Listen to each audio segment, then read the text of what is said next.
ang sureball na negosyante. Kung nagawa ko, mas magagawa mo. Guys, tara, samahan niyo ako sa panibagong araw na naman. Ngayong araw na pwedeng kumita at makatulong sa maraming tao. So ano pang hinihintay nyo? Right now, ongoing business transaction tayo dahil meron lang namang nag-orders ng 4 bottles and 2 soaps for today. Walang iba kundi si Albert na nagtiwala sa atin.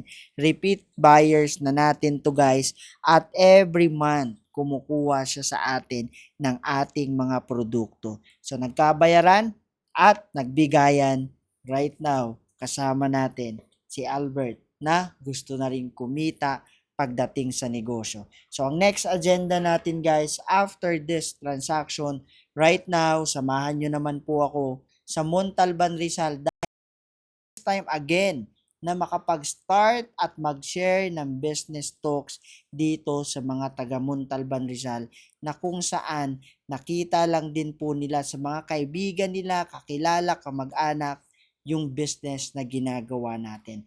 Unexpected, pag-akyat po natin ng ating venue, ang daming bisita, ang daming gustong kumita at magbago ang buhay katulad natin. So right now, ongoing na si Ma'am Evelyn para i-share yung business transaction natin dahil meron lang naman tayong mga pag-uusapan after ng meeting ang ating mga business transaction dahil nakaredy na yung ating platform kung paano nga ba kumita online and offline sa panahon natin ngayon. So kung ito yung hinahanap mo guys, perfect time na pwede ka nang sumabay katulad namin mag-share ng knowledge, business, and ng transaction sa maraming tao na willing din magbago ang buhay.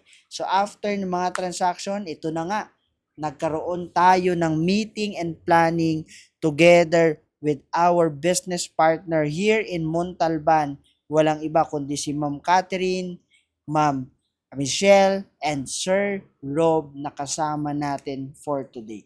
So ngayon, binibigay ko na yung planning and all na mga kailangan nilang gawin to start up and to have a good business idea pagdating sa ganitong klaseng negosyo. Dahil kabisado na natin ang galawan, ang sistema, sasabayan mo na lang para ikaw naman ang kumita katulad namin dito sa kumpanya. So, ano pang hinihintay mo? Wag na wag mong papatagalin dahil ang opportunity minsan lang darating sa buhay mo. Hanggat may buhay, may pag-asa. Thank you.